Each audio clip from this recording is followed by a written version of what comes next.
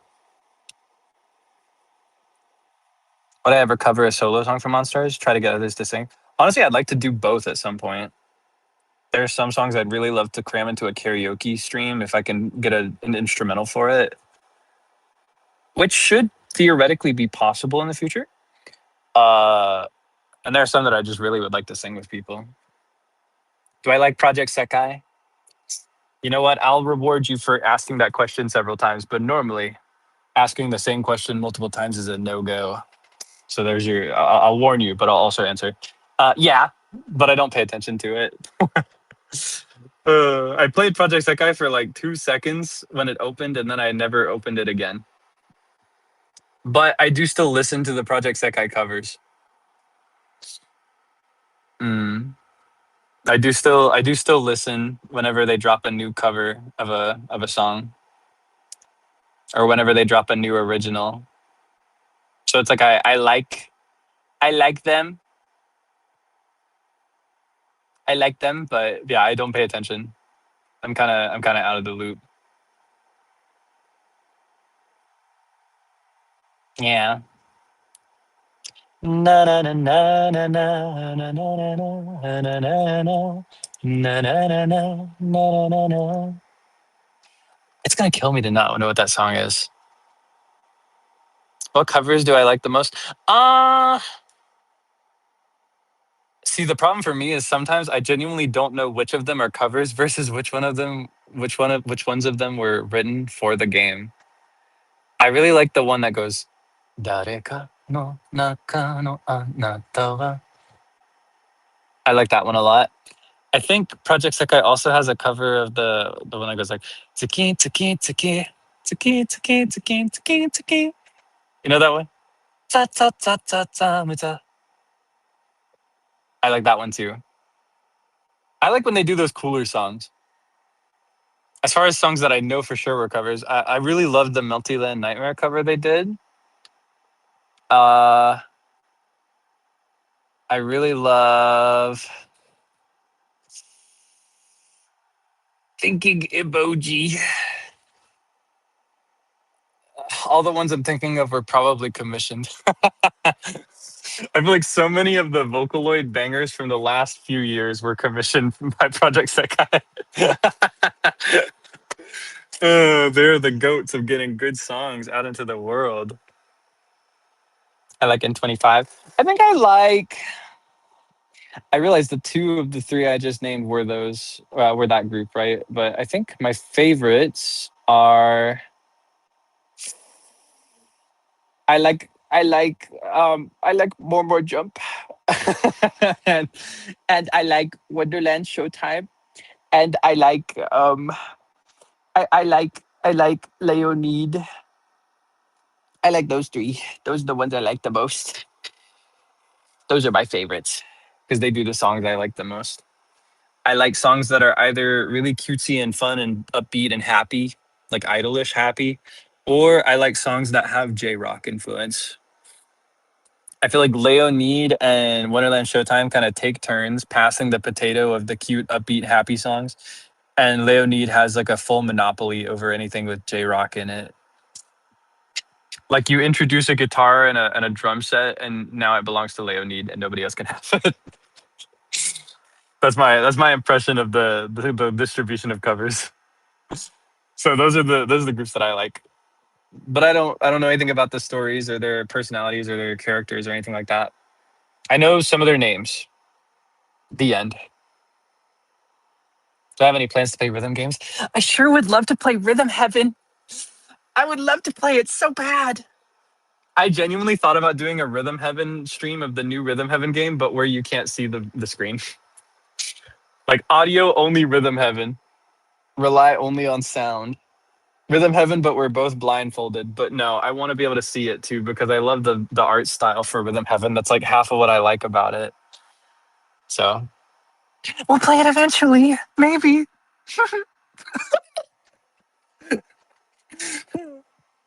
Thank you for saving me. I was so thirsty. What is that from? My sister references that all the time. Sometimes I'll order food and I get a discount if I get a drink with it. So I'll get a drink and a little snack for a sibling, just a random sibling. And whenever I give a soda to my sister or whatever, like a drink, she's always like, "Thank you for saving me. I was so thirsty." I have no idea what that's from. I need to ask her. Yeah, I don't know anything about it. Is it an animation? I've never seen the original. When I hear it in my head, I hear my sister's voice. Oh, is it Teen Titans? Like Teen Titans Go, probably, right? Mm. I kind of want to watch some Teen Titans Go. I've never seen it, but I have seen some Teen Titans, and it's peak. And I remember when Teen Titans Go first started airing, I was a radical anti. I was like, this is disrespectful and it shouldn't exist. But now I don't care. And I feel like I was just obnoxious about something I didn't care about for no reason. And it could actually make me happy. So I kind of want to watch it. Can you use Licks as my nickname? Yeah. Yeah. No, please don't. I was going to try to fake it. No, please don't. That's actually number one on my list of most disliked nicknames, unfortunately. It gives me an ick.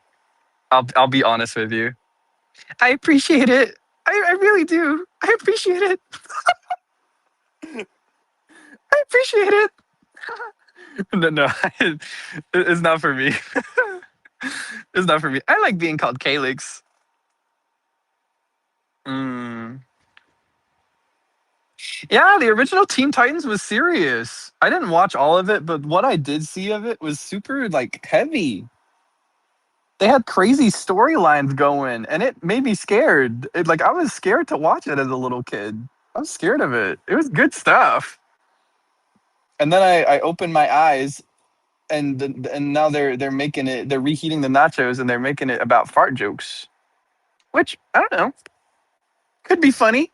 I haven't given it a chance. I have not given it a chance. So I kind of want to watch an episode or two and see if I like it. Obviously, I'm not going to sit and watch the whole thing, but I'm curious now. I want to form an opinion on it as an adult. Enough time has passed now, and I want to form a well rounded opinion. As I've grown, I've reached a point where I feel like I'm not qualified to criticize something unless I've watched it. I feel like that's a fair belief to have and to hold yourself to. I don't know. I've learned that nothing annoys me more than people who criticize something without knowing anything about it.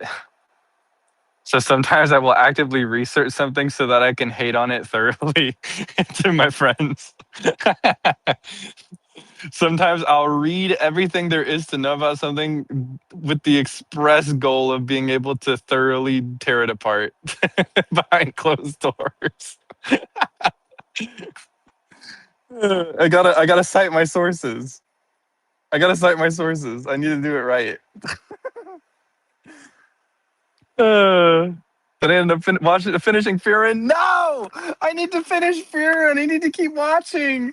I stopped. I haven't watched an episode of Fearin' in months. Oh, I miss it. I was loving it so much. I miss watching things. I don't watch anything anymore. Ah, woe is me. Maybe I should. I should watch it. I got so much more free time now because I can't stream. Sorry. That was a really scary laugh. I didn't like that. I don't know who that was, but that wasn't me. That wasn't me. Somebody just came out and it wasn't me. Uh, crack me up. Woo.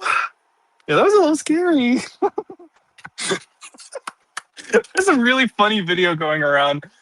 Oh my gosh, there's a really funny video going around of this guy who he he claims that he laughs as a nervous tick.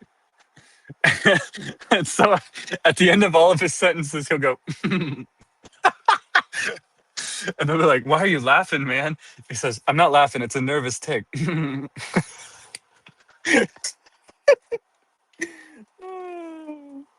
what I just reminded myself of. It's just a nervous tick.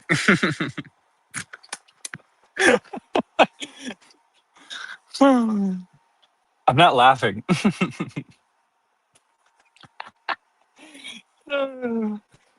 So goofy. Oh, my goodness. I'm so sleepy, by the way. I didn't announce this to you earlier, but I'm going to proclaim it now so that you know exactly why I am the way I am, why you're getting today's Kaelix the way you are.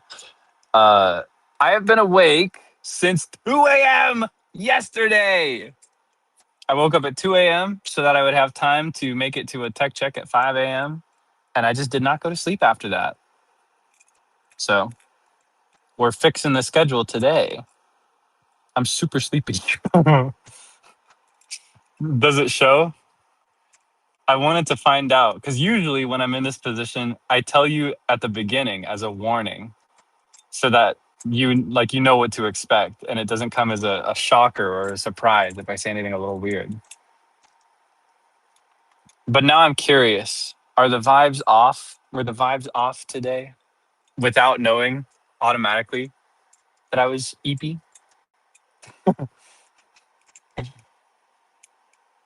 Oh, I did write it in the description box. I forgot about that. Yeah, I sent the text out before I called. I forgot. You see, I forgot because I'm sleepy. Oh. No, I'm not laughing. It's a nervous tick.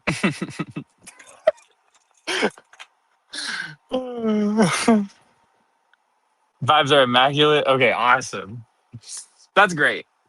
If I close my eyes for longer than a second or two, I think I'm going to fall asleep in my chair. Oh my gosh, I'm going to tell you a story. It's very short and it's not very funny. I got new shoes. I got new shoes recently. I'm holding them in my hands. Um, I like unique shoes. I like when they have a funky look to them and an unusual pattern. And I like them in very stylish color palettes. Like for my casual shoes that I'm going to wear, sneakers or whatever. The dilemma is that the style of shoe that I like generally is only made up to size like 10 or 11, maybe 12 in men's. And I need it in size 13 and a half. So I'll see the most beautiful sneakers ever and I can't have them. Time and time again, I've been through this. And I have to order my shoes online anyway because I'm not going to find my size in stores. And so I order online and then I see all these beautiful shoes thinking it's going to work, but it doesn't. And I found a pair that I really liked recently. I'm due to get a new pair anyway, or I was. So I ordered these. Pretty nice deal. They were not super expensive. They were in the like $50 range, which is pretty nice. Because I don't know, getting a nice pair of shoes usually will run you like $80 or $90. But I'm a bit of a cheapskate, so I like to cut it down to the 50 territory if I can. Anyway, um, the thing is, these shoes are in the style that I like, but their maximum size was size 13. So I'm playing a risk here because I've been buying size 13 and a half for a little bit now. And they feel very tight on my feet. So the question is, do I give up and throw in the towel and send them back and see if I can get a refund? Or do I play the long con and see if I can stretch them out by wearing them? Yeah, breaking them in. You know what I mean? I can't tell how much of this tightness is because they're new versus how much of it is because they're half a size too small compared to my normal. That's my dilemma. That's the end of my story. Are you entertained? No? Okay. No. Okay, I'm slipping it on. Yeah, I just feel like there's not quite as much room for my toes as usual. It doesn't really hurt. It's just tight around my toes. What material is it made out of? There's fabric on the inside. Is it leather on the outside? I think it is, or something like it. Maybe it's pleather. I have no idea. Something like it.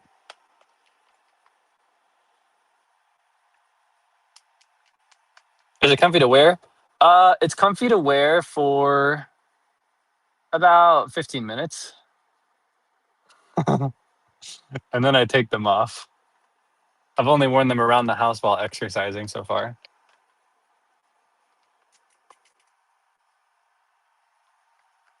Should I get a refund? Ah, man.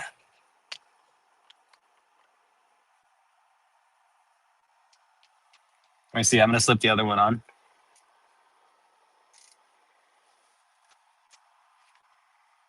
I don't know. It feels fine. It's literally just at my toes that it feels kind of tight. Can you hear me jumping? Can you hear that?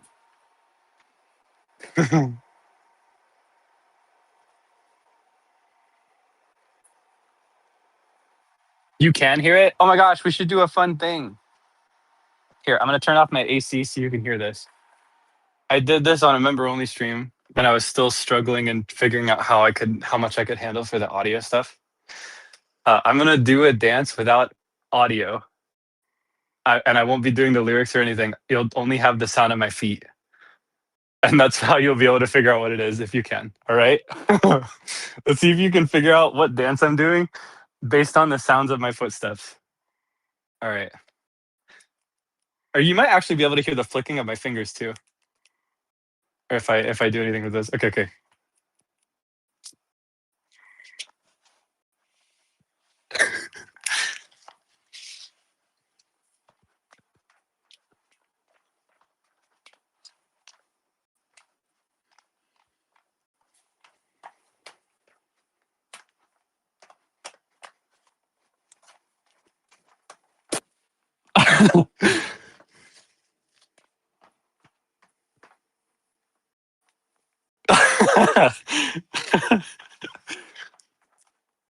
I wonder if you could figure out what that is. Is it too quiet? Oh, okay. Maybe it's not as sensitive as I thought.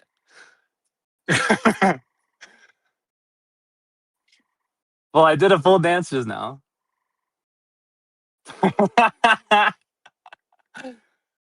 Uh, hmm. Just barely audible. Okay, I guess. This is a game to play another time then maybe.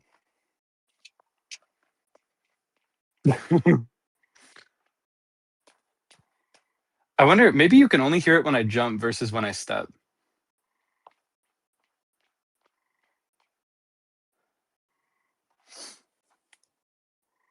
Thought I was pacing? No, no, no. I was dancing.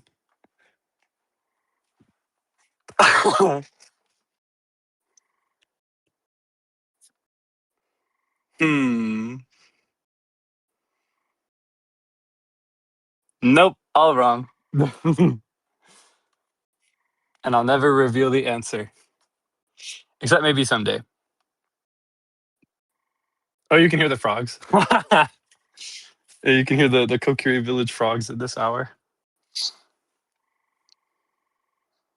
Shoes tight with or without socks? Do you personally wear shoes without socks on? I can only wear shoes with socks on. Otherwise, it's too bad. I don't like that. I don't like the idea of that. Yeah, I gotta have my socks on.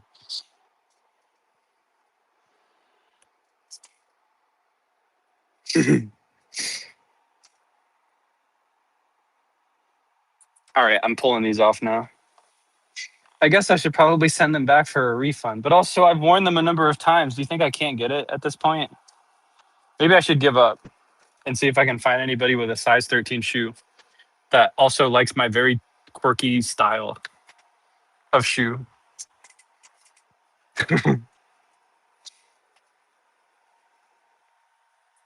Flip flops and socks.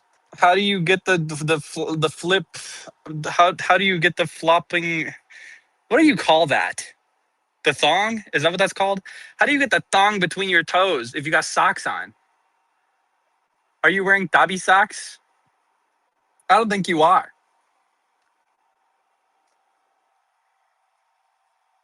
Oh, you're wearing toe socks? So when you say toe socks, do you mean the ones where it like wraps around every single little toe?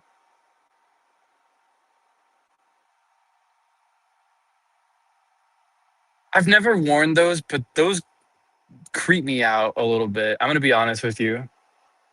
Is it just me?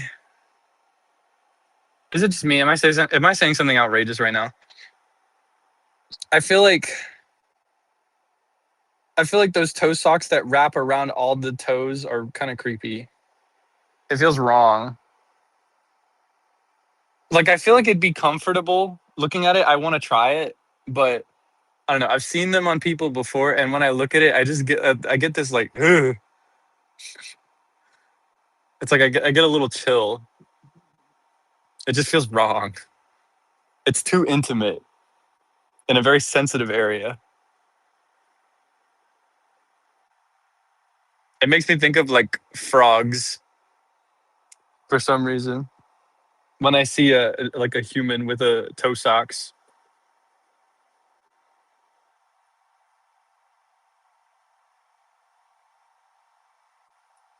it just looks wrong. My feet are sensitive. Are your feet not sensitive? I think feet are super sensitive in general, are they not? It's just a sensitive spot.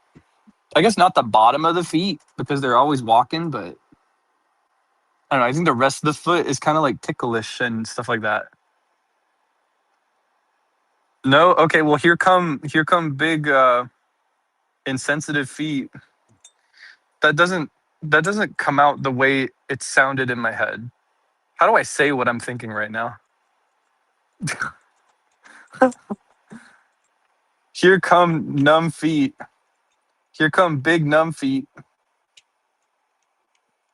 And then it's like a oh wait, you know like the vague pose king? It's numb feet king. They've just got like little bodies of text that are like, my feet are not sensitive. If you touch my foot right now, I would not feel a thing.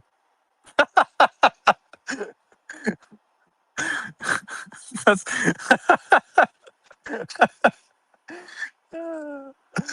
I'm out here constructing Microsoft Paint memes in my head. I need to go to bed. Ah, I need to go to bed. No, I'm awake. I'm so alert. I'm so alert. I'm so awake. I'm so present. I'm sentient right now, all right? I'm so sentient. I'm so sentient. Moving on. What, you don't like the truth? I think feet are sensitive. That's just how they are. And if they're not, then good for you, I guess. My feet are sensitive though, and I think I'm normal. Or no, that's not what I mean. I think that many people experience this too. Like it's not just me, is what I mean to say.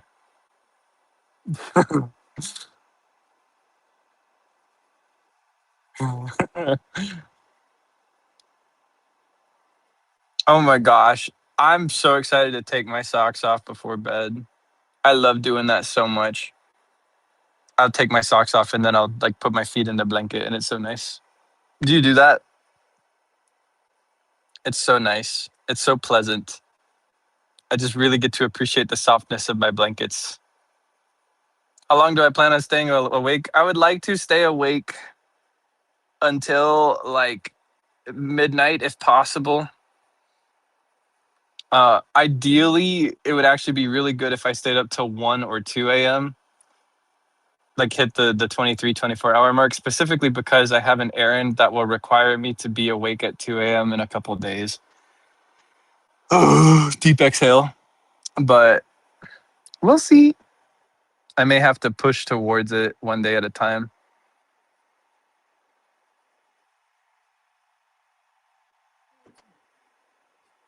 Yeah, I had an errand that kept me awake, or not kept me awake, had me wake up around 2 a.m. earlier in the week on the very rough day that was miserable. And I'm going to have to do that again very soon. So if I could sleep in accordance with that, it would be nice. Fingers crossed. Yeah, I'll be fine. I like to be open about my sleep, and it gives the impression that my sleep is all over the place, but I'm actually pretty good at managing my sleep, I think. I do a pretty good job of it. If I set a goal long term to be sleeping at a certain time, I usually manage it. The reason my sleep is all over the place is because I have to set a bunch of different goals. The moment I meet one goal, there's a new one that I have to meet in order to be available for something. What about the Mecha Chameleon collab? I cannot join that. When is that, by the way? I don't want to overlap. When are they starting that? I gotta look into that. Because that's tonight, right? Or no?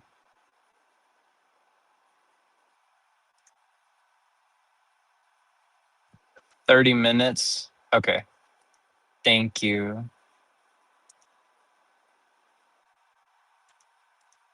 Yeah, not even without a POV. I wouldn't want to play if it wasn't with a POV. Especially for a game like Mecha Chameleon, personally. That's just my own value. Yeah. Also, I'm a little too tired to play a big loud game right now. I think if I try to play big full lobby game right now, I'm gonna start crying because I'm so tired. I do love everybody there, but it's a little too much for Elmo at this hour. If I'm staying up this late.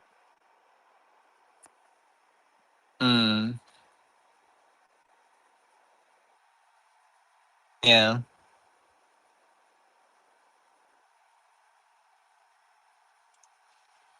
It's just where I'm at right now. I did think about playing without a POV though, or like playing with some kind of limited POV. But in the end, it's just not the vibe for me to play this time around. There will probably be lots more in the future as well. I think this game kind of solidified itself immediately as a forever game. So if I miss this one, I don't have to worry about playing it again later. Yeah, it's kind of an overwhelming game. It does kind of hurt the eyes after a while. I find that I can play Mecha Chameleon for like an hour and a half tops, and then my eyes are just exhausted. And my eyes are exhausted right now. My eyes have been closed and open. Like my eyes are fading between closed and open, and have been doing that for the last like 20 to 30 minutes. Like I'm blinking backwards. Do you know what I mean by that? Like I open my eyes for a short, brief moment, and then I close them for longer.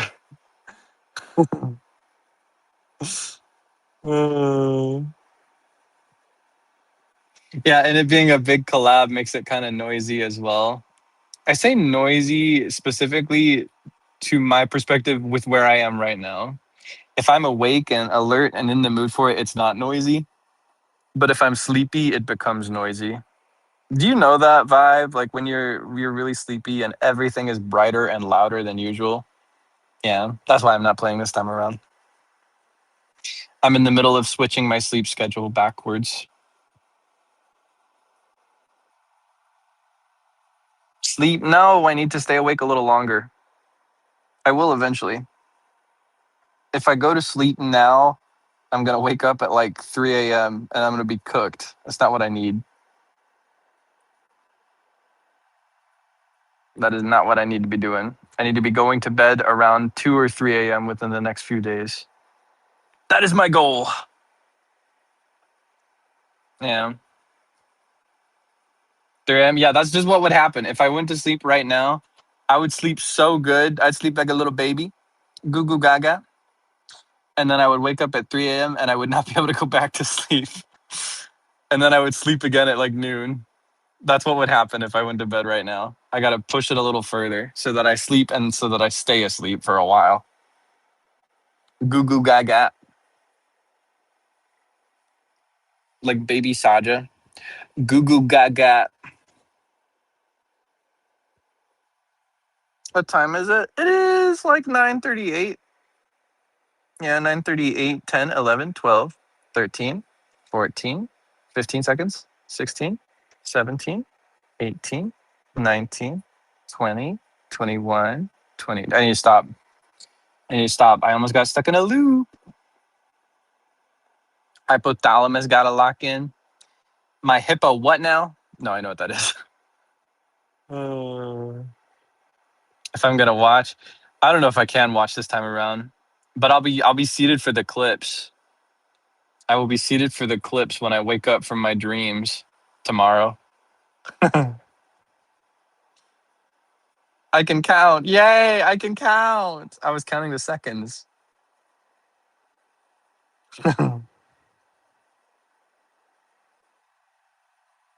Mm.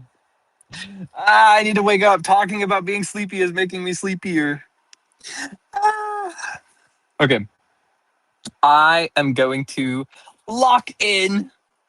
Yeah, I'm going to get to work now because working always keeps me awake and I've got work that I got to get done anyway. So, yeah, I will hang up now.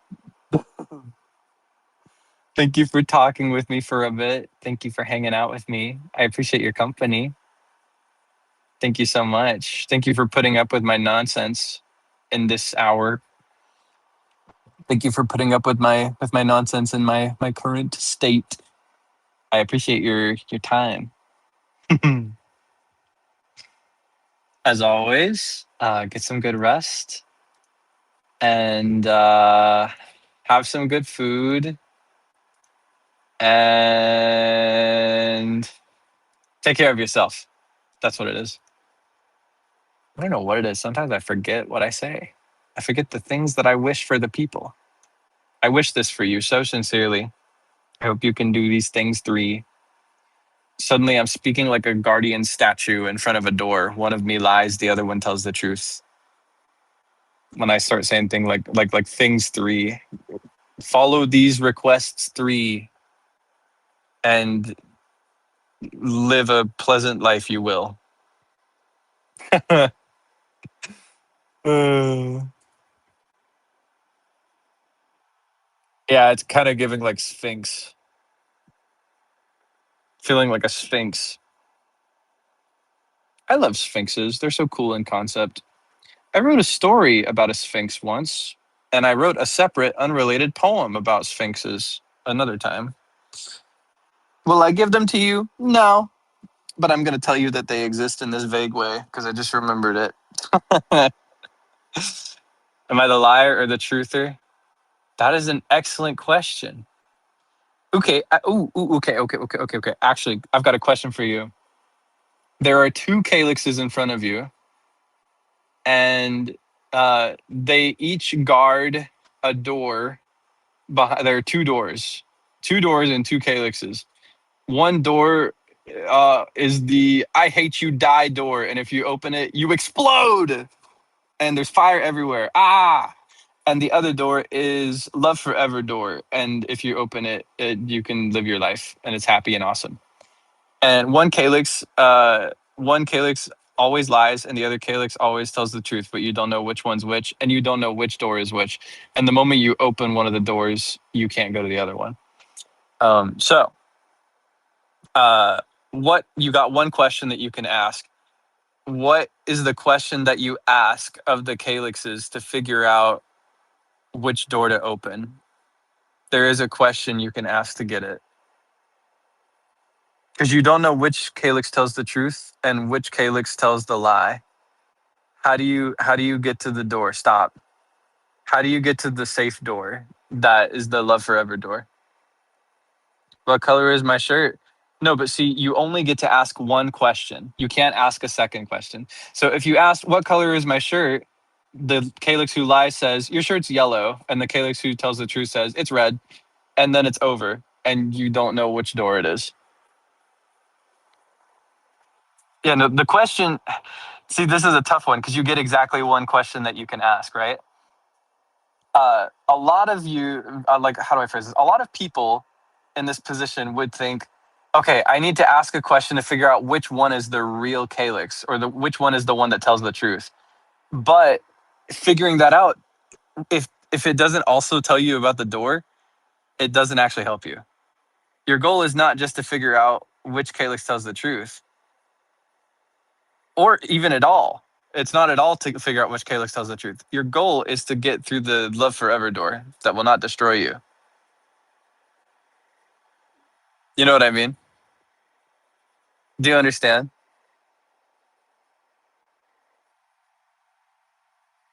Stop. What are you doing? Yes, yes, yes. We're heading in the right direction.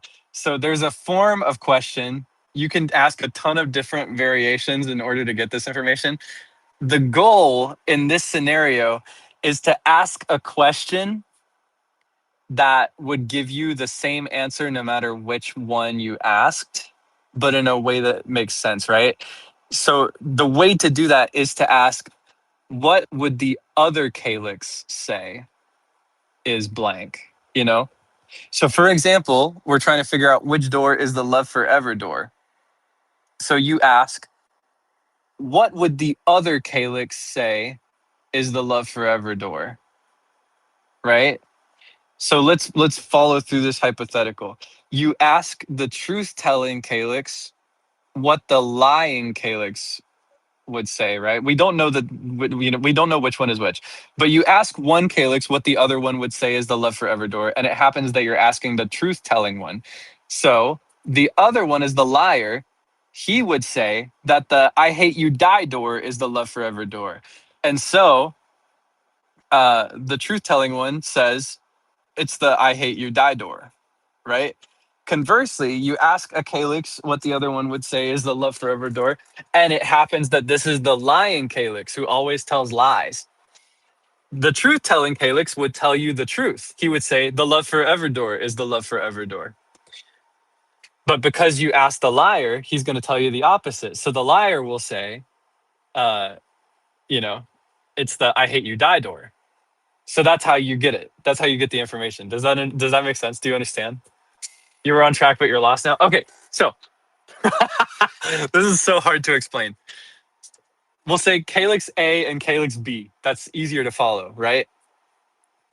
Calyx A tells the truth, calyx B lies, but you don't know that yet. You just know that they're two calyxes that look the same.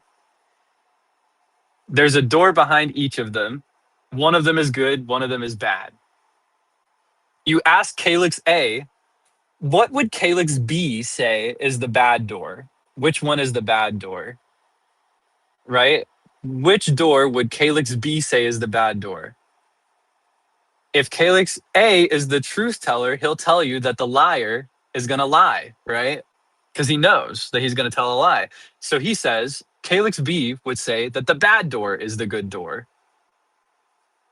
If you ask calyx B the same question, he's a liar. He knows that the truth teller is going to tell the truth.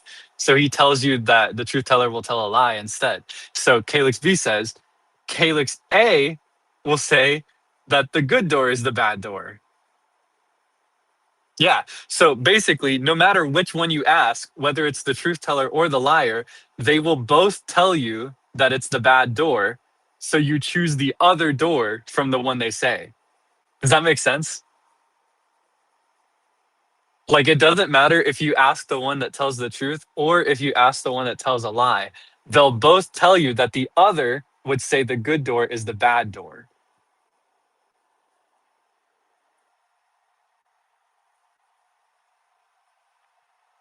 You know?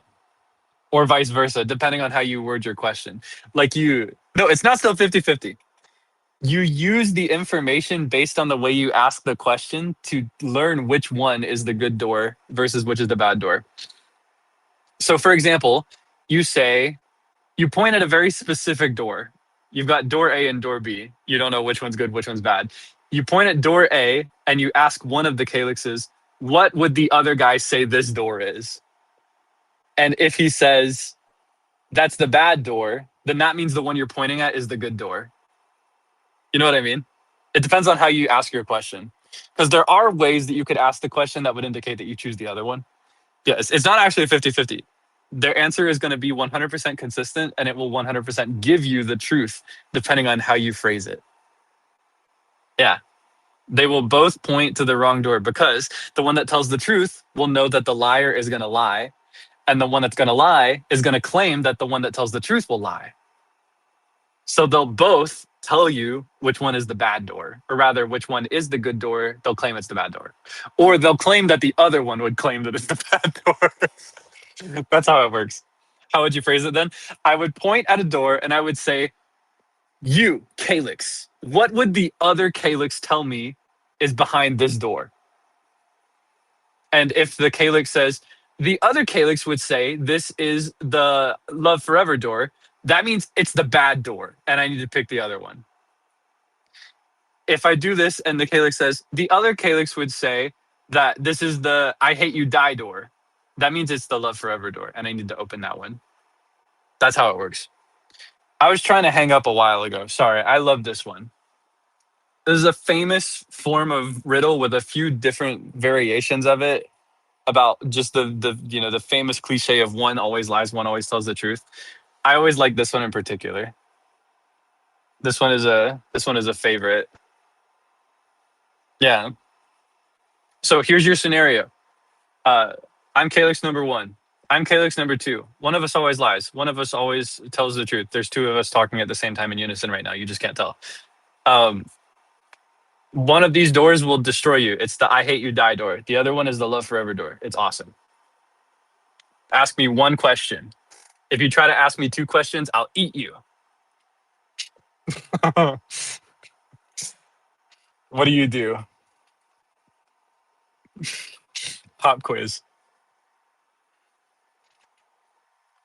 Which one of us is Hikaru? Let's play the which one of us is Hikaru game.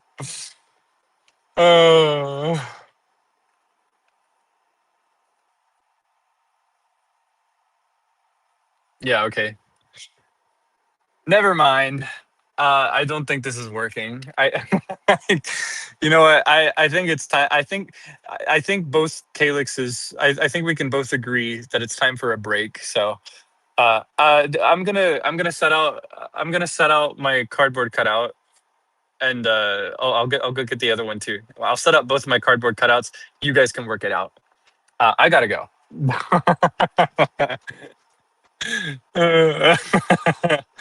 Okay, I gotta go for real though. Thank you for hanging out with me a little bit longer. Teehee. Sorry, I got sucked in there. I got totally blindsided by that one. I love it. I couldn't help but get into that. Anyway, I'll see you later. I don't know when. I don't know for what, but I'll see you sometime. Okay. All right. If you watch the Mitcha Chameleon collab, I hope you enjoy it. Please do send some love to my dear coworkers. I love these guys so much. I so badly wish I could play with them today, but I could not. Oh my gosh, I just got a hiccup. Anyway, send them some love. No pressure, but I would love to. I would love to see that. Okay, I'm gonna go. I'll see you later. Till next time. Bye bye.